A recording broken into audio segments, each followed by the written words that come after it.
Bueno, quiero darle la bienvenida a todos y a todas. Muchas gracias por conectarte a esa hora en que vamos a estar con Carlos. Bueno, yo soy Lorena Cló, soy CEO y cofundadora de Trexa y venimos trabajando algunos temas en conjunto con Carlos, algunos proyectos, pero además, más allá de los proyectos que venimos trabajando para organizaciones, nos une una gran pasión, que es el comportamiento humano, ambos psicólogos, y además el diseño de comportamientos que todavía aún, sí o no, Carlos, es un tema que hemos tomado los psicólogos ya hace unos 2 años, que parece ilógico, ¿no? Que lo hayan tomado como los diseñadores, economistas, Sí, y no la publicidad, ¿no? Y no tal tanto cual. eh, los psicólogos, pero hoy por hoy cada vez más los psicólogos estamos realmente, y finalmente es también nuestro tema, metiéndonos más en este tema. Y es cierto que el behavioral design se ha venido, o el diseño de comportamiento se ha venido hablando desde la perspectiva del cliente externo durante muchísimos años, ¿no? Y el service design, y el UX, y el UI, ¿no? O sea, conceptos que finalmente han venido como uniéndose un poco, ¿no? Para siempre el cliente externo. Y es algo que finalmente se puede aplicar perfecto para las áreas de recursos humanos y para los diseños de comportamiento en colaboradores de las organizaciones, ¿no?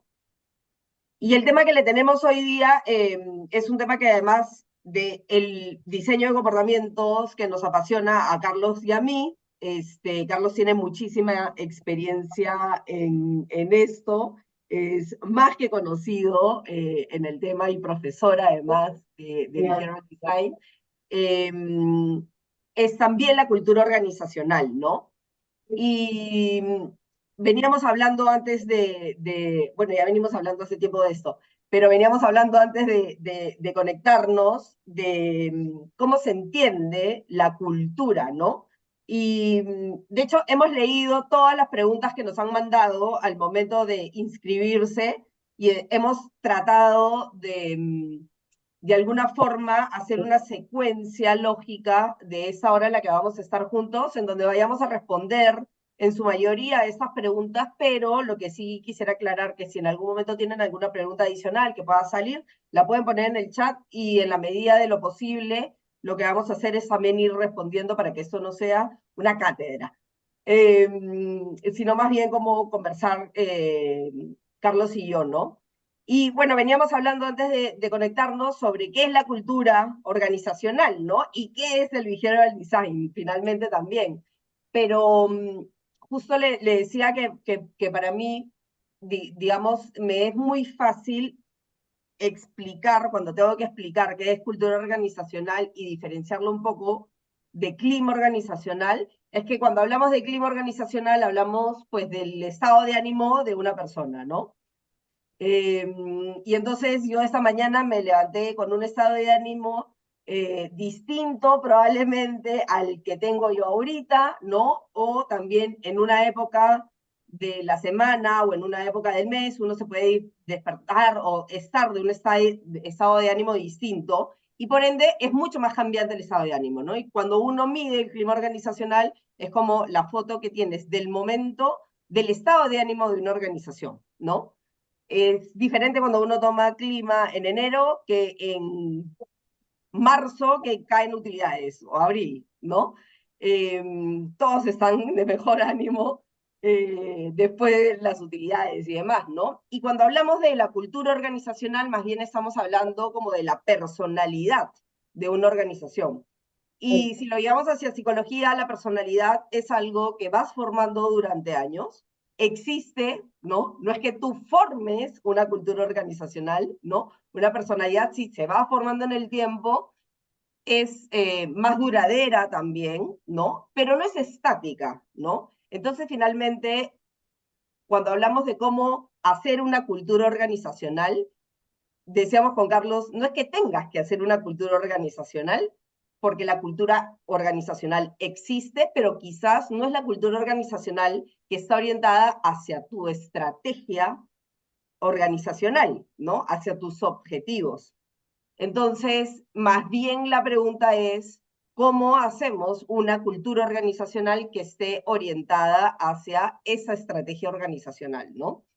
Y es por eso que es donde se une precisamente el diseño de comportamientos, ¿no? Con la gestión del talento, la cultura organizacional y las estrategias organizacionales, ¿no? Entonces, por eso tenemos a Carlos hoy día de invitado. No sé, Carlos, si tú quisieras como comentar tras lo que acabo de decir algo.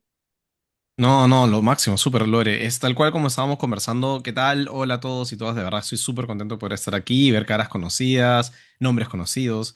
Y claro, ese tema para mí es fascinante porque coincido contigo, Lore. Yo siempre comento que lo único que no le perdono a la comunidad de psicólogos del mundo es que no inventamos el marketing antes que el resto del mundo, ¿no? Es decir, todo lo que se aplica en marketing, lo que se aplica en diseño, en Human Centered Design, o sea, todo eso debió haber sido creado por psicólogos, porque en el fondo es pura psicología, o sea, es puro entendimiento del comportamiento humano usando conceptos que vienen tanto de psicología como de otras ciencias del comportamiento, que son las famosas behavioral science, ¿no? Que son tanto la psicología como la antropología, la economía, la sociología, etcétera, pero principalmente psicología. Entonces, a lo que tú mencionabas, el estudio del comportamiento colectivo del ser humano viene de muchos años atrás y ser parte de una organización es una manifestación más de nuestra naturaleza colectiva. Entonces, efectivamente, como dices, lo que ahora llamamos cultura, cultura organizacional, tiene de fondo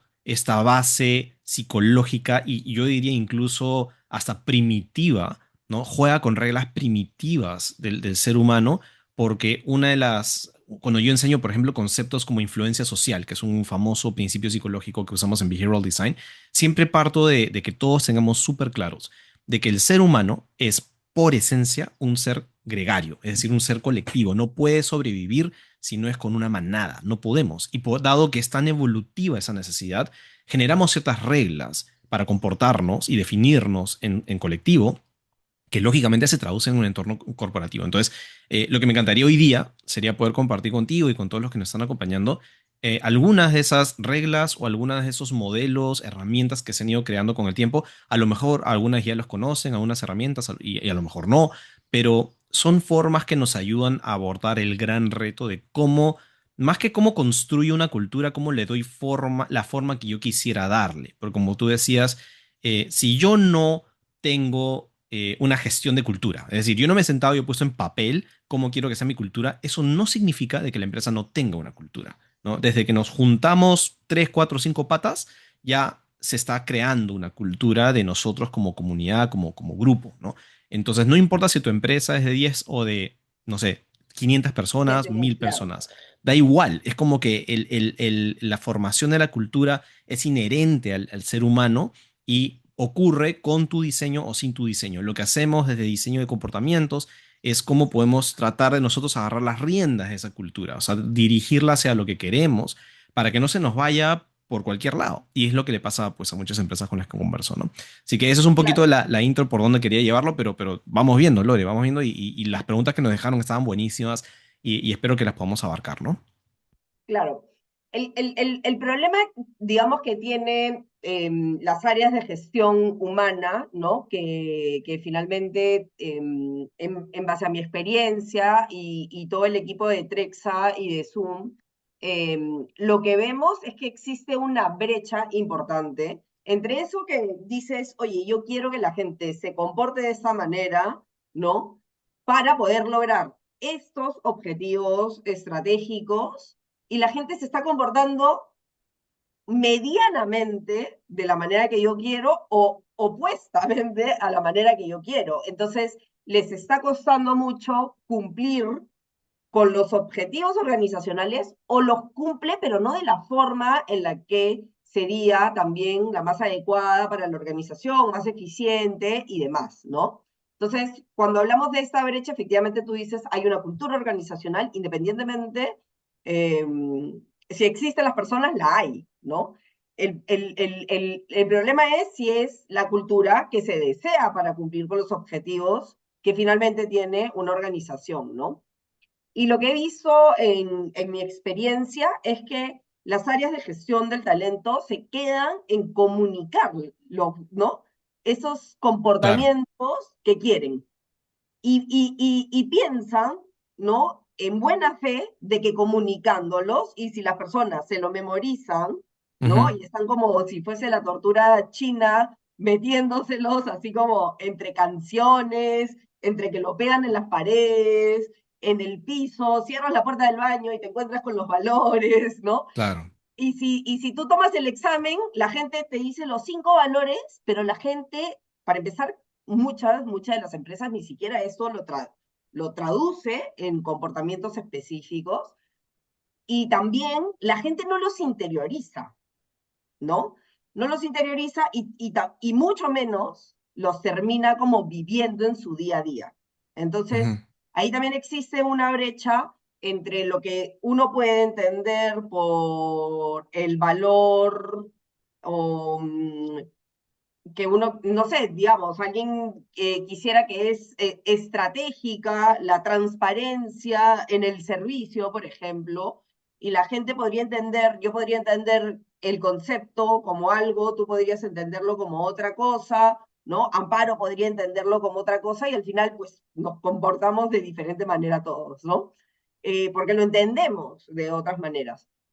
Entonces creo que sí, el gran dolor también de las áreas de gestión del talento, y es por eso que es la importancia de empezar a trabajar los diseños de comportamiento en las organizaciones, es cómo llevamos esos comportamientos a la acción. Y no Ujú. nos quedamos en la comunicación, en que la gente los conozca, sino que, digamos, los sienta y los viva, ¿no? Que es finalmente el objetivo. Sí. Entonces, cuando hemos venido conversando, creo que ese es uno de los dolores principales, esa brecha entre la cultura que se tiene versus la cultura que se quiere, y cuando determinas cuál es la que quieres, cómo llevar a la gente a tener esos comportamientos, ¿no? Claro. Entonces, Es, bueno, digamos que ahí lo sí, que me gustaría quizás es que nos expliques un poco los fundamentos del behavioral claro. design para poder como entender cómo llevamos del conocer, ¿no? Lo que queremos, los comportamientos que queremos, hacia el modelado de los comportamientos que esperamos, Claro. ¿no? La base de behavioral design y qué es lo que hacemos en general cuando hablamos de diseño de comportamientos y por qué es tan amplio el campo en el que trabajamos, llámese ventas, seguridad en el trabajo, cultura organizacional, etcétera, es porque la filosofía central es que nosotros debemos diseñar o llevar a comportamientos lo que sea que estamos tratando, el problema que sea que estamos abordando. Entonces, lo que tú dices es súper cierto. Es como que, ok, yo tengo una empresa y tengo un montón de gente y se están comportando de formas diferentes, variadas o no como yo quisiera o como me imaginaría que debería ser. Entonces, behavioral design o diseño de comportamientos consiste en, primero tengo que, digamos, conocer ciertas herramientas, ciertos fundamentos de la psicología, en este caso del diseño cultural, que me ayuden a apalancar y hacer un checklist de las cosas que realmente estoy abordando correctamente para que esos comportamientos sucedan, ¿no? Entonces, eso es como la filosofía general. Para lograr ese objetivo, lo que hacemos los behavioral designers es apalancarnos de diferentes modelos o herramientas que se han ido construyendo a lo largo de los años. Algunos vienen de la psicología, otros vienen de la ciencia de la gestión, otros vienen de la sociología, es decir, somos muy eclécticos en ese sentido, o sea, es decir, no importa de dónde venga, modelo que me ayude a entender el comportamiento y que me permita lograr ese comportamiento o esos comportamientos que estoy esperando, me pueden venir bien, ¿ya? Entonces, me gustaría abordar tu reto para no sonar muy gaseoso, ¿ya? Porque el tema de cultura se puede, la gente se puede ir en floro y hay muchos expertos por ahí que hablan de cultura, pero a mí me gusta estructurarlo. Me ayuda mucho tener modelos y tener herramientas que me ordenen las ideas y sin decir que un modelo es mejor que el otro, ¿ok?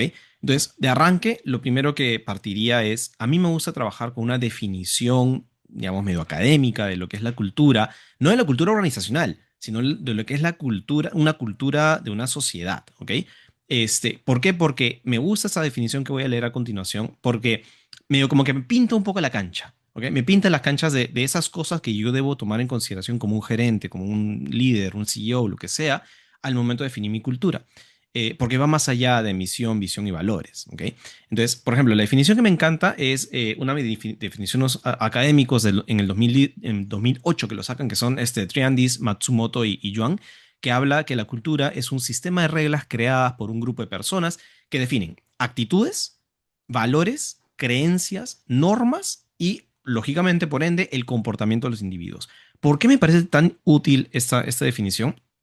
Porque va enumerando algunos conceptos de la psicología que son vitales, que tenemos que entender del ser humano. Por ejemplo, el tema de las actitudes, ¿no? ¿Cuáles son mis predisposiciones positivas, negativas hacia cierta persona, cierta situación, etcétera, etcétera, ¿no? Los valores que ya hemos hablado, seguramente muchos de los que están aquí ya estarán hartos de hablar de los valores, ¿no? Pero en el fondo los valores, y quiero aquí hacer una referencia bien importante para algo que acabas de mencionar.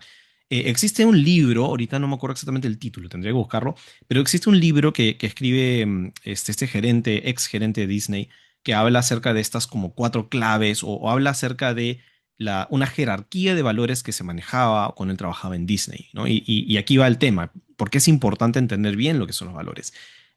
Menciona que, por ejemplo, en el tema de los valores, la jerarquía es vital y rara vez veo en las empresas que queda claro cuál es su jerarquía de valores. Todos te hablan de la ética, la transparencia, etcétera, etcétera, como tú bien dices.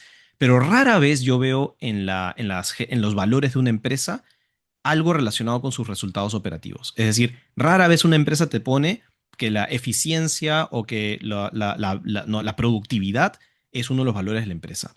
Y digo que me parece raro, porque en la práctica es una de las cosas más recompensadas. Es decir, Claro, a un gerente no lo ascienden por ser transparente, a un gerente lo ascienden por traer resultados, ser por eficiente. duplicar las ventas, ¿no es Sí, cierto? Por reducir los costos.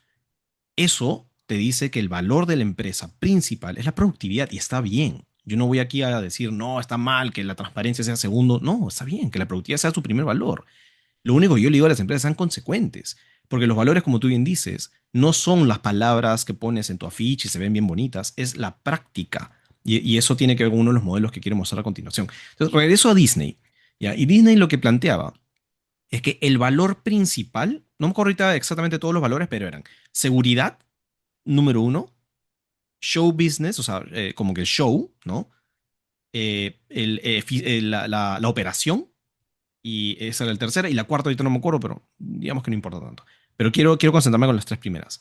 El primero era seguridad. ¿Qué significa esto?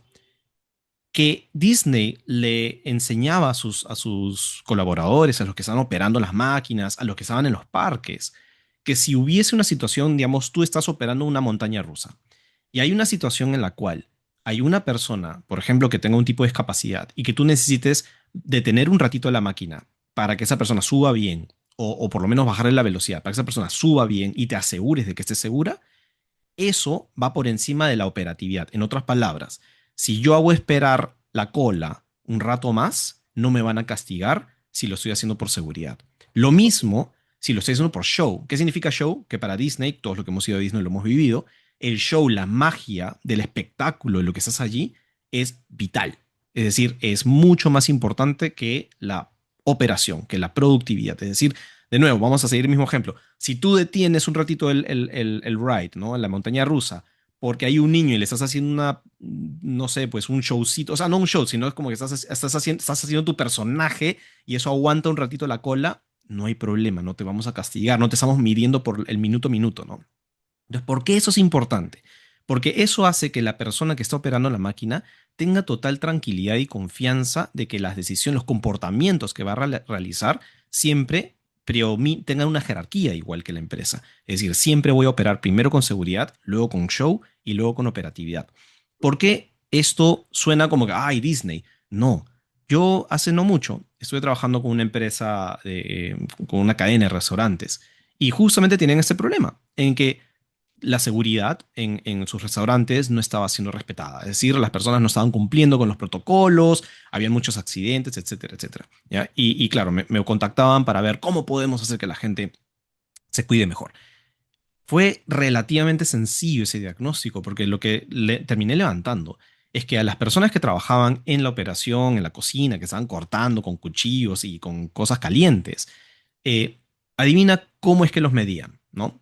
Obviamente por su tiempo de operación. Es decir, mientras más platos me saques por hora, ¿no? Mejor te recompenso. Y además tenían unos televisores con pantallas que le decían así cómo iban exactamente sus minuto a minuto, ¿no? O sea, habían implementado todo un sistema tecnológico de monitoreo de su productividad. ¿Tú crees que en alguna parte de, no te digo el televisor, en alguna parte del balance scorecard del CEO o lo que sea, habían métricas sobre seguridad, sobre accidentes laborales? No, pues. Entonces, esta empresa, lo que lamentablemente tuve que hacer es ir con el CEO y decirle, tu problema no es si tienes la campaña correcta o si estás haciendo las comunicaciones correctas, tu problema es mucho más central, es que la cultura de tu empresa, por más que tú digas que la seguridad es importante, no lo es.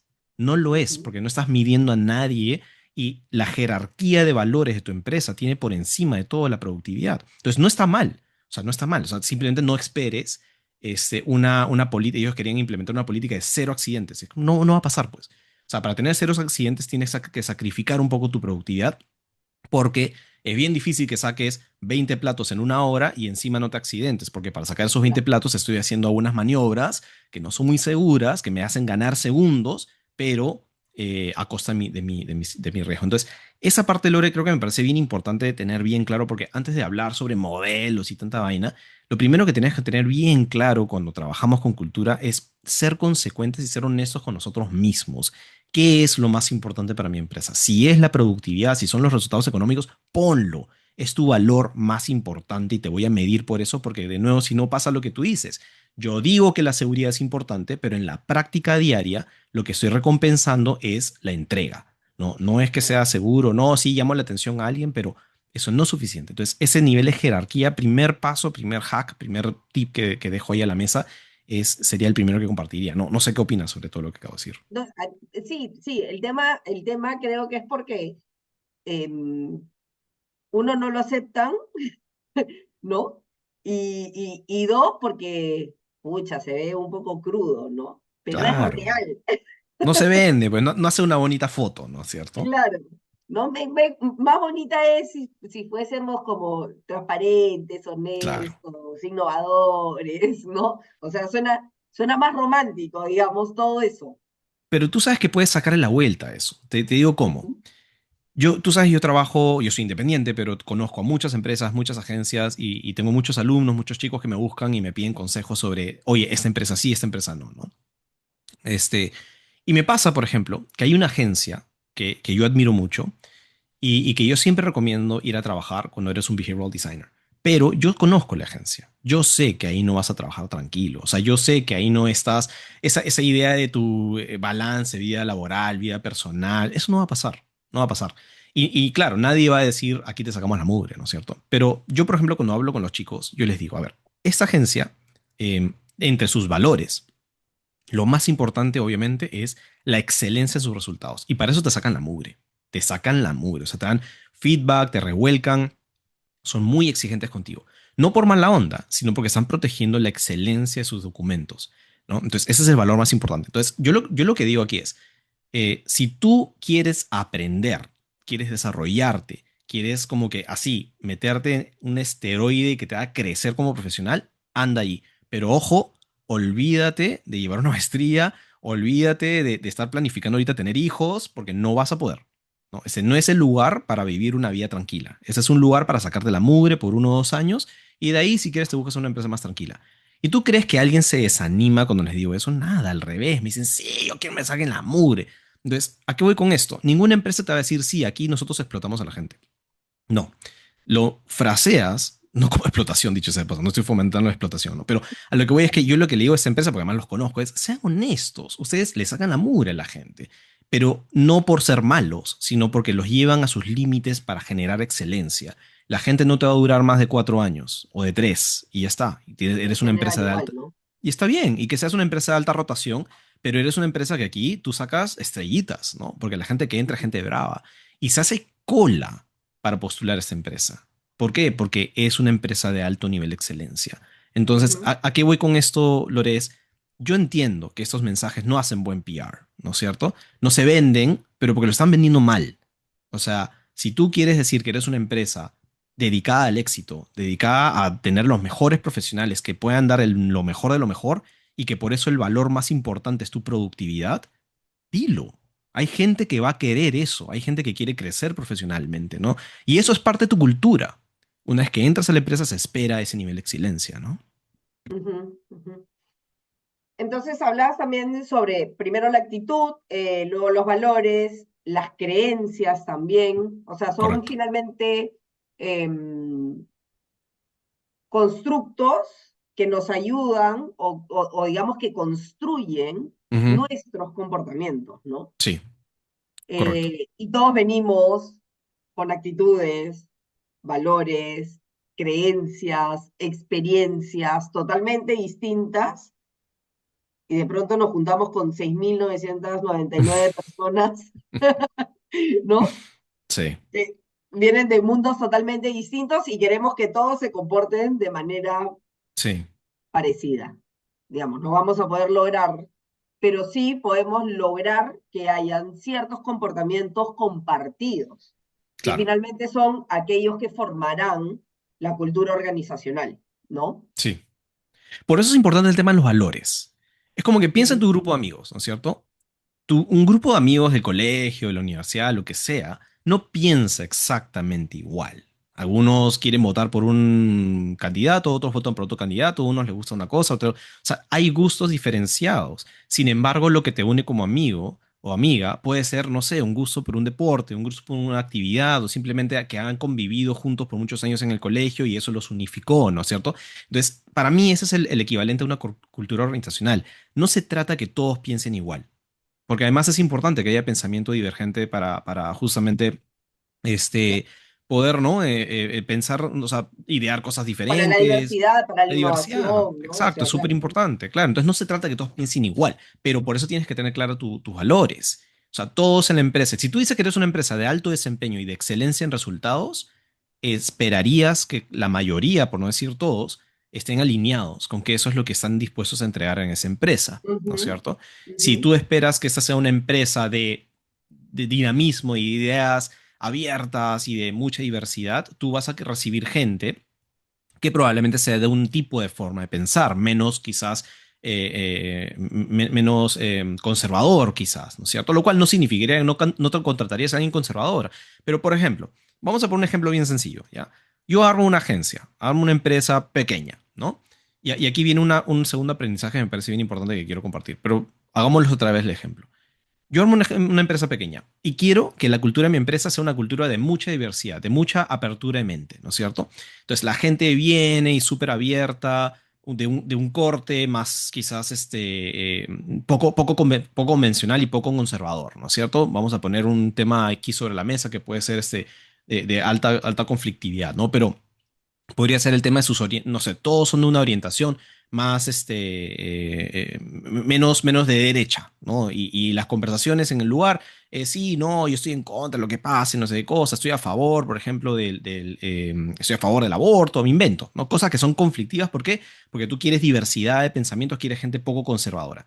Entonces, si esa es la cultura que tú quieres, porque ese tipo de perfil te permite desarrollar los resultados que tú necesitas para tu empresa, no vas a contratar un conservador, pues. Porque lo que ujú, va a pasar cuando traes una persona conservadora a ese grupo es que se va a sentir increíblemente incómodo y no va a encajar.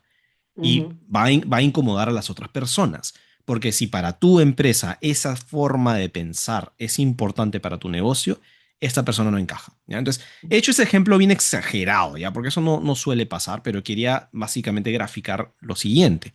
Es que la gestión de tu cultura no solamente significa cómo diseño la cultura que deseo, sino cómo sé quiénes de la empresa encajan o no encajan en esa cultura. Entonces, claro. ¿qué es lo que pasa? Y una de las preguntas que dejaban una de las personas me decían, ¿cómo hago que la gente se alinee a mi cultura? Mi primera pregunta es, ok, has definido una cultura de cierta forma, con ciertas reglas, con cierta jerarquía de valores. Perfecto. Siguiente pregunta, ¿la gente que tienes encaja allí? Porque si no es el caso, se tiene que ir. O sea, la idea de que todas las personas que ya tengo actualmente tienen que alinearse a mi cultura es falsa. Es falsa. Yo he vivido experiencias corporativas en donde he visto que hay gente que simplemente tiene que salir de la empresa porque no encaja con la cultura que deseo para ella. ¿No es cierto? Ujú. Entonces, ahí el trabajo tanto de selección como en general de gestión del talento del momento, es vital, porque no todos se van a poder alinear a tu cultura y no tienen por qué, porque son, Ujú. de nuevo, la cultura, como decía, son estas reglas con las cuales todos nos vamos a comportar. Entonces, si a mí no me gusta la vibra o la onda la dirección que está tomando esta empresa, yo tengo que salir, no necesariamente tengo que moldarme a ella, ¿no? Entonces creo que ese es un aprendizaje bien importante porque también creo que hay mucho miedo alrededor de eso. Hay esta expectativa de que yo puedo hacer magia con behavioral design para que todo el mundo se alinee con mi cultura. Ahorita lo que está pasando con Se puede AI. intentar, ¿no? Se puede intentar, porque puede haber gente que tenga súper buenos Sí, resultados claro, y que tal finalmente cual. también pueda cambiar. O sea, darles la oportunidad, por supuesto. Por ejemplo, Claro, lo que está pasando con AI, ¿no? Hay gente que le hace gracia y hay gente que no le hace gracia trabajar con AI. Si tú eres una empresa que se ha comprado la idea de que la tecnología y la innovación y las nuevas métodos son parte de tu vena cultural, entonces necesitas a gente que sí quiera hacer el esfuerzo de intentar usar el AI. Si tienes a claro, gente que no y que no y que no y que no, por el motivo que sea, y ya le diste oportunidades, y ya le diste cursos, ya hablaste con esa persona, se tiene que ir porque esa claro. persona se Y vuelve un un sistema de ancla. valor que no está alineado, ¿no? Exactamente, Ujú. exactamente. Se vuelve un ancla para tu empresa. Entonces, ahí es donde tú tienes que tomar control. No se trata de que la cultura no es democrática. O sea, la cultura no es la que todos queremos tener, no. La cultura la fija el liderazgo, la fija la cabeza de la empresa que tiene una visión, que quiere llevar a la compañía a cierto lugar y que considera que para llegar a ese lugar necesita cierto tipo de cultura. Entonces, como digo, no es democrático. Tú no le preguntas a la gente, ¿te gusta mi idea? No, la impones y la gente y vas viendo quién se acomoda y quién no se acomoda. Y los que no se acomodan, lamentablemente tienen que salir porque no porque sean malos, sino porque no encajan con esa visión y esta cultura que has planteado, ¿no? Claro. Y también el problema es que la cultura muchas veces está diseñada en base a lo que suena bonito y no en base a tu estrategia empresarial, ¿no? O Correcto, sea, va a tomar como más sentido y efectivamente es menos democrática cuando está alineada a tu estrategia empresarial. O sea, exacto. pero muchas veces la estrategia, los objetivos, las exigencias, como tú dices, está absolutamente divorciado de lo que dicen las paredes, Totalmente, ¿no? totalmente. Y para eso, si me permites, me encantaría poder proyectar ahorita la pantalla para mostrarte un juguete que me encanta utilizar. No sé si algunos ya Claro, lo, claro, ya, dale, dale. ya lo conocen o no lo conocen, y si no lo conocen, enhorabuena, lo puedan ver por primera vez. Pero a mí me gusta mucho trabajar con este modelo aquí. Y proyecto la pantalla para que la gente no se maree escuchándome hablar de cosas, ¿no? Que me puedan seguir con el modelo. No sé cuántos de aquí están familiarizados con el modelo de la web cultural de Johnson y Scholes, ¿no? Que crearon en 1992. Ese es un modelo, a ver, vamos, hay muchos modelos sobre gestión cultural y yo no quiero decir que este es mejor que otro, es uno de tantos. A mí me sirve bastante porque me parece que Johnson y Scholes le dieron en el bull en algunos conceptos que yo considero que son importantes cuando gestiono o cuando diseño culturas, ¿ya? Y que tiene que ver justo con lo que acabas de mencionar, Lori. Lo que plantean Johnson y Scholes es que el centro de la cultura en una empresa, ellos le llaman el paradigma. Ya voy a llegar al paradigma, pero el paradigma es básicamente esta conjunción de emociones, creencias y valores, de lo que hemos estado hablando, que determinan esas reglas o básicamente el paradigma define el así trabajamos aquí, ¿no es cierto? Es como que cuando tú dices, oye, trabajo en una empresa, piensen todos los que están escuchando, ¿no? Piensen en una empresa que recuerden mucho, con mucho cariño. De seguro, si yo les preguntara, oye, ¿cómo se trabaja en esa empresa? Ustedes me podrían decir, así se trabaja en esta empresa, ¿no? Ya sea relajados, o se sacan la mugre, son exigentes, pero hay una forma de describir como que así somos nosotros, ¿no es cierto? Ya, ese es el paradigma. Ahora, para llegar a ese paradigma, tienes que hacer mucha chamba. Y entre lo que tú acabas de mencionar es sumamente importante y por eso me gusta ese modelo, porque ese modelo conecta la cultura con la estrategia de la empresa, los resultados de la empresa. Entonces, ¿qué te dice el modelo de la web cultural de Johnson y Schultz? Te dicen básicamente que para diseñar correctamente una cultura, tienes que tomar en consideración estos pequeños globitos. Primero, las historias, algo tan sencillo como las historias. ¿Qué son las historias? Es que dice, tú tienes que tomar nota de cuáles son las historias que se van a contar sobre esta empresa, ¿no es cierto? Es decir, puede ser, oye, cómo se fundó, puede ser como quiénes fueron los primeros que lo lograron, pero algo bien simpático, yo me acuerdo que cuando trabajé en una empresa internacional, una agencia, fui a un evento internacional, o sea, fue un evento de encuentro de la empresa y ¿sabes qué hicieron en un momento del evento? tienen como este timeline, o sea, esta línea de tiempo donde te van narrando qué ha ido pasando a lo largo de los años. ¿Y qué hace eso? Te comienza a justamente crear lo que en el mundo de los videojuegos le llamamos el lore, ¿no? Que es esta suerte de, te da la sensación de que hay un pasado, de que hay una herencia. Y es lo que hacemos cuando pensamos en la cultura peruana. ¿Qué hacemos? Estudiamos la historia, estudiamos a los héroes de nuestras batallas, a los incas. ¿Por qué? Porque la historia te da este trasfondo de que vienes de algún lugar y te diriges a otro lado. Entonces, lo que te dicen Johnson y Schultz es tienes que armar tus historias, tienes que tener claro cuáles son las historias de tu organización, porque esas historias además son historias que normalmente van reflejando los valores, es decir, las historias de los héroes de tu empresa son normalmente historias de personas que han hecho cosas que deseamos.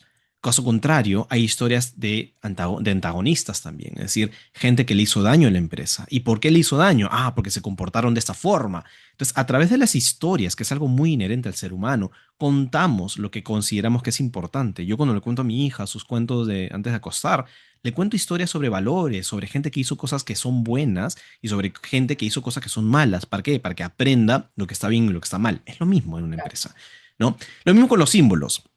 Los símbolos, lo que dicen Johnson y Schultz es, tienes que pensar en todos los elementos que también comienzan a representar a la empresa. Puede ser el logo, puede ser una oficina. A las empresas les encanta tener sus torres, ¿no es cierto?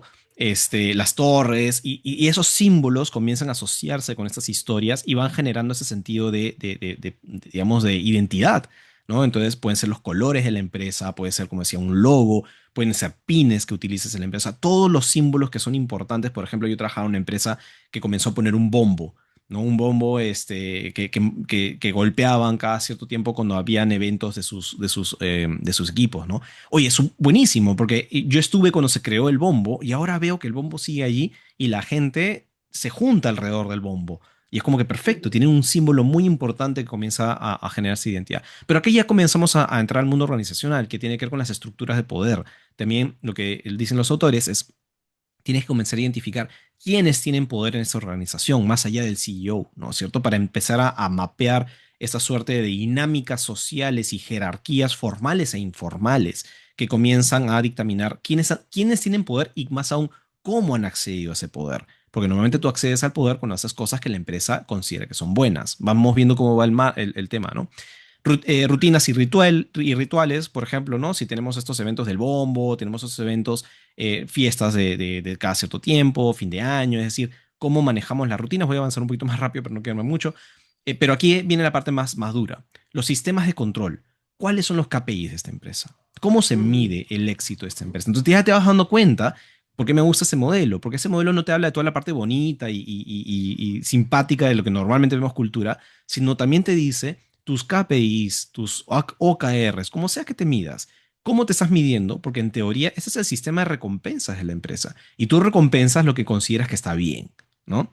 Entonces, yo puedo decirte todo sobre seguridad, pero no mido seguridad. Ok, tienes una disonancia terrible y aquí tenemos que trabajar, ¿no? Y finalmente las estructuras organizacionales, ¿no? Cómo están articulada la empresa, de no ya la parte formal y ya no quiero entrar más detalle, pero ese sistema de control me parecía crucial. Entonces yo lo que hago con esta herramienta es hacer un diagnóstico. Yo miro una empresa, comienzo a conversar con gente de la empresa, la observo, entro a detalles y voy viendo cuáles de estos burbujitas está fallando. Normalmente falla el sistema de control.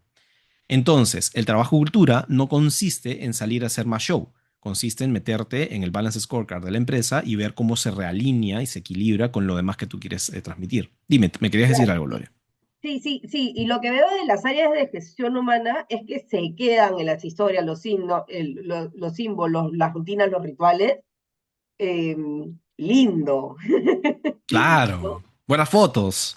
Lindo, lindo, lindo, lindo. Y hicieron el check, pero efectivamente no están metidos en los KPIs, o sea, deberían de ser como, o sea, para empezar, ¿no? A generar una cultura organizacional orientada a la estrategia y los comportamientos orientados a la estrategia, deberían de ser como los gestores o grandes conocedores de los KPIs de cada una de las personas o cada una de las áreas y cómo estas decantan en cada una de las personas, ¿no? Dentro de la organización. Exactamente. Y no necesariamente es así, pues. No. Y ¿sabes qué es lo más gracioso? Que lo más fácil de trabajar para mí sería el tema de sistemas de control. O sea, porque es difícil por la parte de los politics, ¿no es cierto? ¿Cómo convences al gerente general, al directorio, de que vas a modificar el sistema de evaluaciones en base a la cultura que quieres plantear? Esa puede ser la parte más difícil, ¿ya?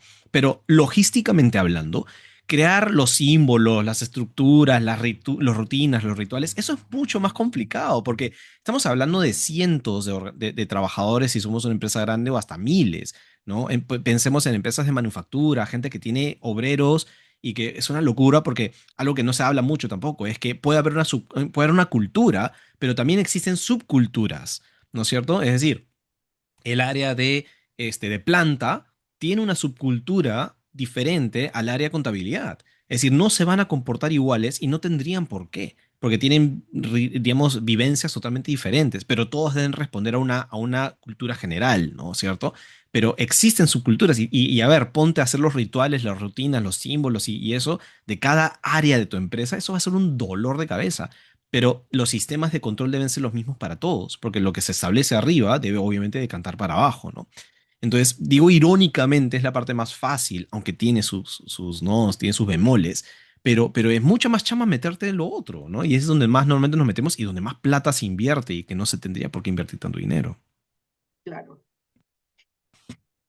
Y Carlos, ¿cómo finalmente, o sea, el behavioral design lo que hace es tener, ¿se me escucha? Sí.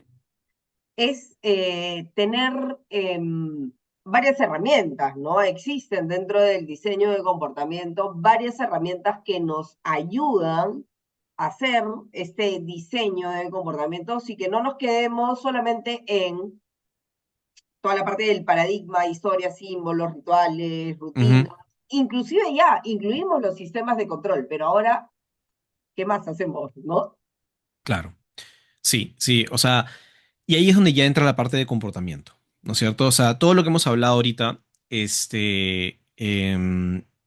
importante enfatizar en que chévere tus historias, tus rituales, pero todo lo debe decantar en qué acciones esperas que yo haga. Entonces te voy a compartir ahora de nuevo otra lámina, Ya, solo para que me acompañe así, para no sentirme tan claro. que estoy hablando en el aire, ¿no? Pero esta, esta es una lámina que tengo sobre cómo Netflix trabaja. Y de hecho, Netflix tiene un documento bien simpático acerca de su cultura, que bueno, ha ido cambiando con el tiempo, pero creo que la práctica es simpática.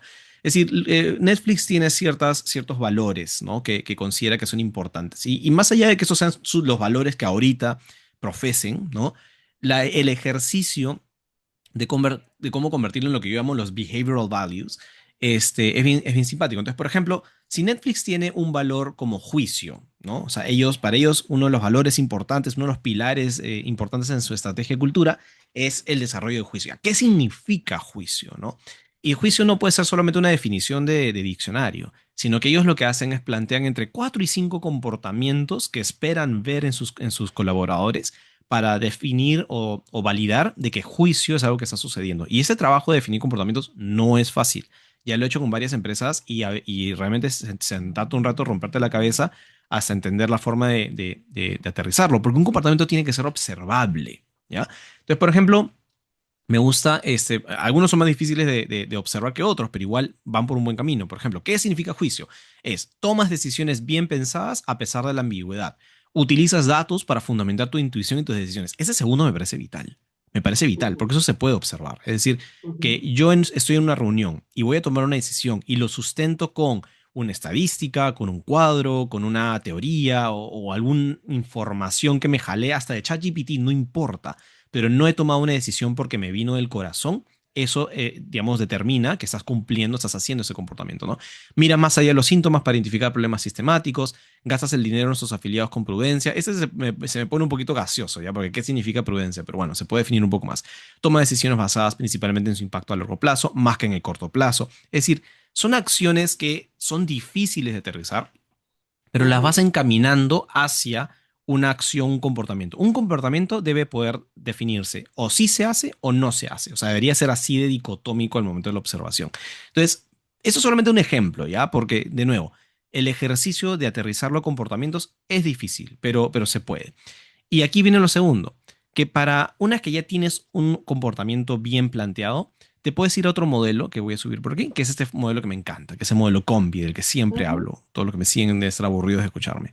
Pero Combi es buenísimo, porque Combi lo que te permite es esto. Por ejemplo, yo voy a fomentar el comportamiento de tomar decisiones utilizando evidencia, data, sustento, ¿no es cierto? Entonces, cada decisión que un gerente tome debe venir con cola, con una evidencia. Perfecto. ¿Ese comportamiento es fácil de hacer o es difícil de hacer? ¿No? Y ahí lo ponemos aquí en behavior, la B de behavior en el modelo combi. Modelo combi lo que te dice es, para hacer un bien un comportamiento tienes que tener la capacidad, la oportunidad y la motivación.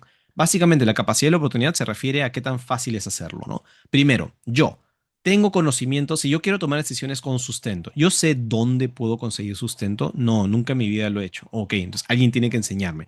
Oye, mira, si te vas a Google, si te vas a ChatGPT, si te vas a diferentes fuentes, puedes conseguir información que te alimente un poquito antes de tomar esa decisión, ¿no es cierto? Ah, ujú. perfecto, ya sé cómo hacerlo, ¿no? Es un ejemplo de tantas cosas. En el libro que estoy sacando el próximo año, ya en febrero, defino y explico mucho más este modelo, así que estén atentos a las redes para que lo puedan ver más a detalle. Oportunidad se refiere al entorno. El entorno me facilita o me dificulta hacer ese comportamiento, ¿no es cierto? O sea, oye, es fácil buscar esa información, ¿no? Las páginas son muy amplias, etcétera, etcétera. Es decir, se me hace sensible, se me hace difícil el entorno. Y finalmente la motivación. ¿Por qué voy a hacer ese comportamiento? O sea, ¿por qué voy a hacerme la chamba de tener que buscar sustentos si estoy tan acostumbrado a yo siempre estar teniendo que explicar, ¿no? De mi corazón. ¿Y qué pasaba aquí? Yo me acuerdo de ciertas empresas en las que he trabajado que he tenido líderes que cuando yo explicaba algo eran meticulosos con ese tema de la evidencia y me decían, ok, ¿de dónde sacas esa información? Ok, tú estás diciendo que este es un problema grave, ¿de dónde? Y yo tenía que ir a mis archivos y decir, mira, esta es la estadística que saqué de mi último informe, o voy a citar a un informe de Ipsos, o ¿me entiendes? Entonces, como que tengo una motivación porque tengo un líder que me está exigiendo eso, o sea, que no puedo pasar su valla si es que no llevo esa información. Y así se genera la Ujú. cultura. Entonces, ¿qué haces con Combi? Analizas cada comportamiento, defines si es fácil o difícil de hacer, si hay la motivación para hacerla y si no hay alguno de los tres, pensemos en cómo podemos hacerlo más fácil, ¿no es cierto? En dónde trabajamos. Ok, esos líderes necesitan capacitación. Ok, esos líderes necesitan más herramientas. Esos líderes necesitan mejores sistemas. Y así vamos haciendo un buen diagnóstico bien meticuloso, comportamiento por comportamiento, porque finalmente la cultura se vive a través de los comportamientos de las personas. Ese para mí es el círculo completo de cómo behavioral design entra al mundo de cultura. Como ven, ese modelo más macro que habíamos visto del cultural web, ¿no? La web de la cultura, te marca un diagnóstico macro, pero luego cuando quieres entrar en los detalles de, ok, ¿qué comportamientos van a definir estos valores que son parte del paradigma?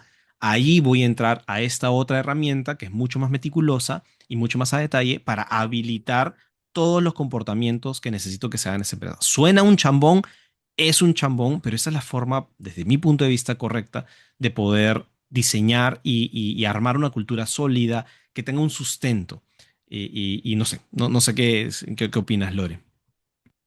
Em, sí, ¿no? O sea, hacer este diagnóstico inicial es fundamental, ¿no? Porque el gran tema es que diseñamos también cosas pensando o servicios dentro de las áreas de gestión humana, ¿no? Inclusive los propios valores o principios culturales, pensando de que estas personas podrían sentirse motivadas por eso. Y entonces finalmente, sí, podría tener la capacidad, se presenta una oportunidad para mí, pero no me motiva finalmente, y entonces el comportamiento se ve roto, ¿no? O Exactamente. no se termina de ejecutar el comportamiento que deseamos, ¿no? Que viene con el Em, tema de los indicadores que tú misma decías. Es decir, ¿por qué la gente no cambia su forma de comportarse en la empresa, etcétera? Porque no los miden a través de eso.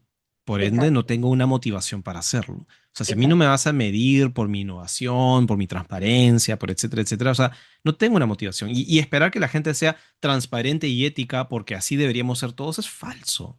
Es falso. O sea, sí, Y dime. entonces tenemos es como si lanzáramos, ¿no? En términos de gestión humana, em, varios procesos, ¿no? En la parte de la gestión de las personas, que están totalmente divorciadas. No hay como un sistema de gestión articulado, ¿no? Que te lleve a fomentar la capacidad, la oportunidad y la motivación, ¿no? Entonces, doy Exactamente. cursos de algo totalmente distinto a lo que me miden y me piden algo totalmente distinto a lo que me piden que me comporte, y, ¿no? Exactamente. Y finalmente, si me quedo en mi chamba o no me quedo y si no me votan, es totalmente distinto a lo que dicen los comportamientos de la cultura, a la evaluación de desempeño y a lo que me capacitaron en el curso de e-learning, ¿no? Entonces es como... Tal cual.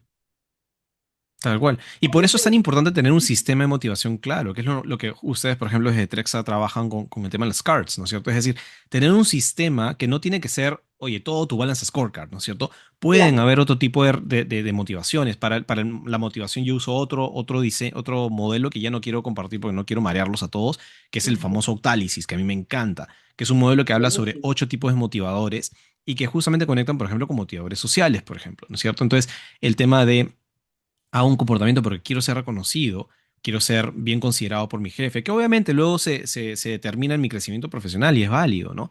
Pero lo que quiero ir Mm, con esto es que incluso la ética tiene que ser motivada. Es decir, muchas veces creemos que la gente debemos ser inherentemente éticos o no, y no es así. O sea, ujú. pensemos en cómo es que, por ejemplo, cómo manejamos en Lima. El tráfico terrible de Lima no parte, o sea, todos nos consideramos muy éticos, ¿no es cierto? Pero ¿cuántos de nosotros nos hemos pasado una luz roja? ¿Cuántos de nosotros hemos cruzado O le metemos el carro a alguien porque le pensamos metemos el carro, exacto, invadimos el que crucero nos damos cuenta peatonal, que el mismo, o sea, el valor del tiempo es el mismo de esa otra persona a la que le metemos el carro que tal el cual, nuestro, ¿no? Por qué mi tiempo sería como más importante que el de la otra persona como para meterle, ¿no? claro. Y eso forma parte de nuestra cultura como limeños, por ejemplo. Cómo manejamos es muy diferente que en otros países. Y no tiene que ver porque otros países sean más evolucionados socialmente. Probablemente unos sí. Pero todo parte de que en Perú no hay un diseño correcto de motivación para manejar de la forma en la que en teoría dice el reglamento, ¿no es cierto? O sea, no funcionan las multas, no funcionan las reglas de tránsito, nada. Es lo mismo que pasa en una empresa. El peruano dice, los peruanos deberían manejar bien. ¿Por qué? ¿Por qué? ¿Por qué yo debería manejar bien? ¿Por qué yo debería darle pase Claro. a otra persona? ¿Por qué yo debería respetar el símbolo de detenerme? Porque eso va en contra de mi propio interés, que es llegar a tiempo donde estoy tratando de llegar. Es decir, hay un conflicto de valores.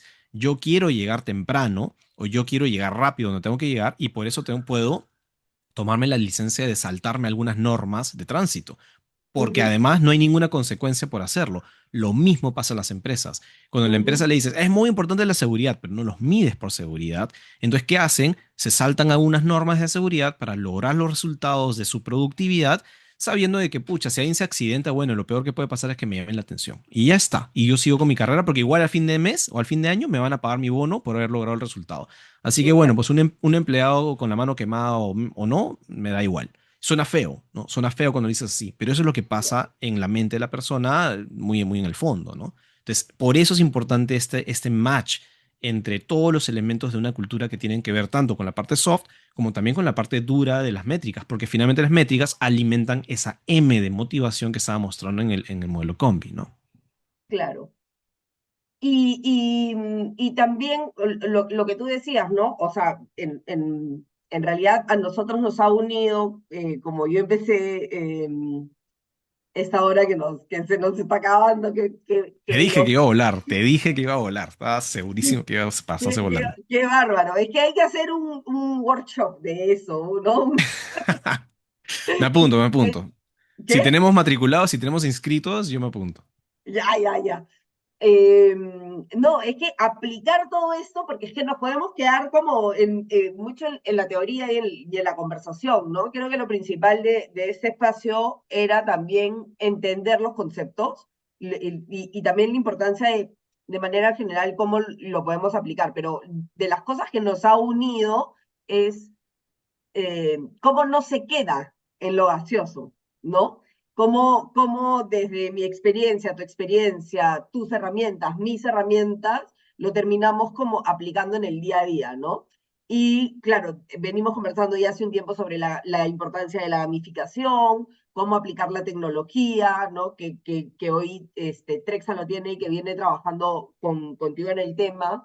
y cómo terminamos incluyendo realmente acciones que motiven a las personas a esos cambios de comportamiento, ¿no?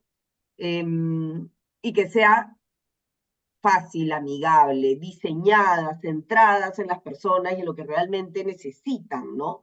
Entonces, claro, ahí también la importancia de diseñar procesos, diseñar servicios, diseñar tecnología de gestión del talento que pongan en el centro a la persona para que pueda tener la capacidad, la oportunidad y la motivación para generar un comportamiento que deseamos, ¿no? Exacto.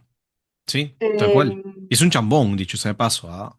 O sea, sí, yo cuando tomo ese tipo de proyectos, si yo voy a ser involucrado así directamente en el proyecto diseñando, yo no tomo más de dos proyectos a la vez. Y es como que yo sé que estoy perdiendo mi escalabilidad, pero en realidad necesito ese nivel de concentración porque es muy duro. O sea, hay mucho detalle, pero que sí da resultados.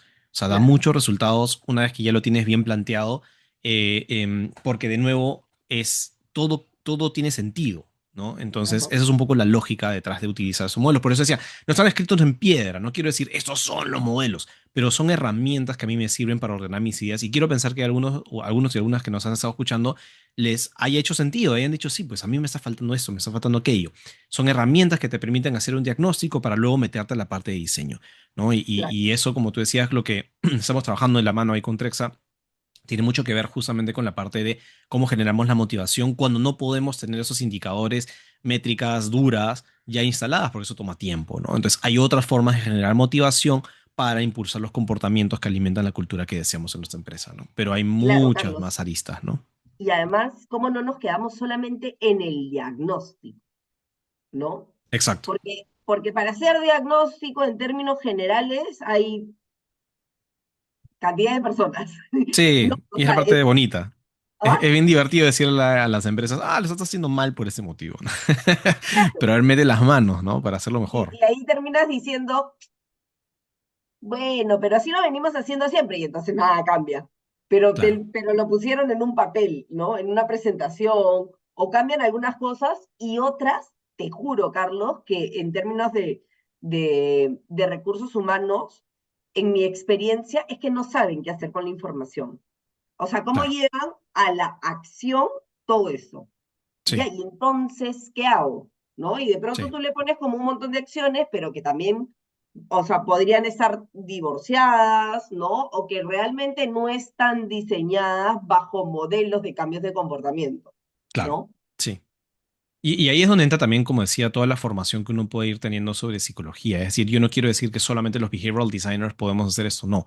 Creo que en mi caso, mi formación, mi conocimiento, mi experiencia hace que lo que a una persona le podría tardar 6 meses, yo lo puedo hacer en un mes.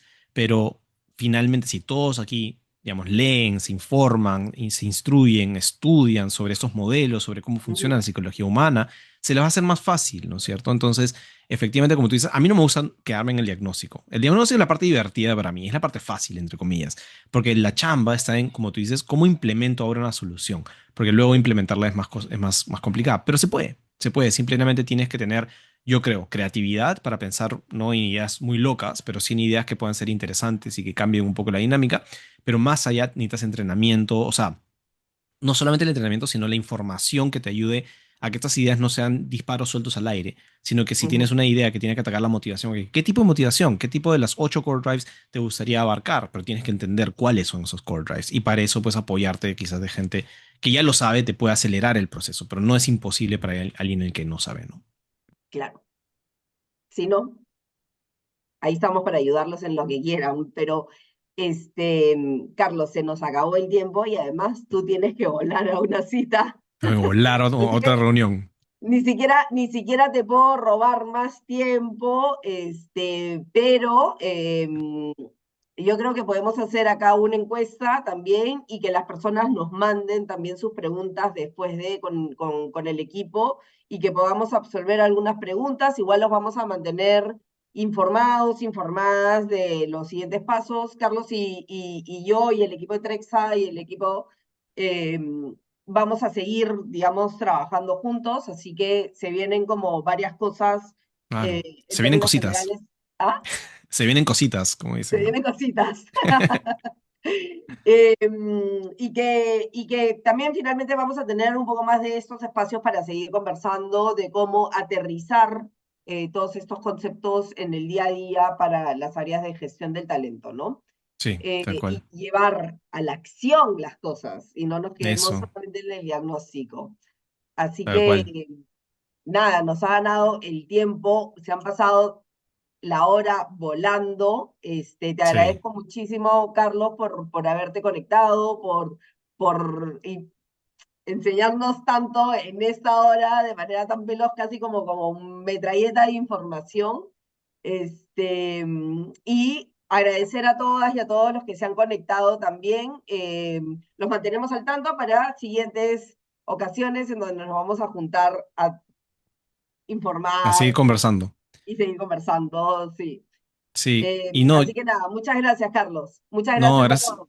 Gracias a ti, Lore, gracias a todos. Y si les interesa seguir escuchando, yo creo que hay tantas preguntas que pueden surgir. Yo recomiendo ya tener reuniones que si quieren más individuales con sus empresas, porque hay muchas preguntas que son bien puntuales, ¿no? Hay industrias diferentes y podemos ayudarlos de ese lado para ver cómo podemos aterrizarlo. Y gracias por la invitación, Lore. Y solamente hacer mi última repetición de que el libro de Behavioral Pills, que es la marca que justamente manejo, ya sale el próximo año, así que van a poder conocer mucho más sobre Behavioral Science. Es el primer libro en Latinoamérica en español sobre ese tema, así que estoy muy orgulloso y muy contento por eso. Y si les interesa seguir conociendo más acerca de Behavioral Design, me pueden seguir como Carlos Hoyos en LinkedIn y ahí comparto un montón de información constantemente. Sí, Tenemos cursos con UTEC, etcétera, así que hay en mucho tu web, conocimiento. todo. Hay una página web, así que nada, hay mucho que explorar. Gracias, Lore, de verdad que me he divertido mucho y ahora sí, me voy corriendo a otra reunión que tengo que el día todavía no termina. Un fuerte abrazo para Gracias, todos y todas. gracias a todos. Un abrazo. Chao, chao.